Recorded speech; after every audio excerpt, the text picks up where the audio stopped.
kaisa jogdan sabha ungkha omo ungkha chini Koromsara bazar no o bazar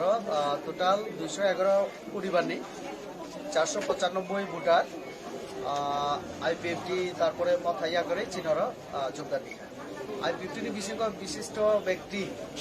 Kharagpur তঙ্গ বংখা রাজ্যের সহ সাধারণ সম্পাদক AGS assistant general secretary Suraj Barma বিডি নেতৃত্বে আইপিএফটি রক্ষা তারপরে কিছু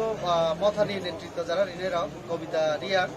বিডি নেতৃত্বে প্রায় 40 পরিবার তারপরে অঞ্জলি রূপিনী বরংনি নেতৃত্বে বরং যোগদান ওরা দুইটা সভা দুইটা মন্ডল করমসারা মন্ডল তারপরে ছামন্ন মন্ডল থেকে যোগদান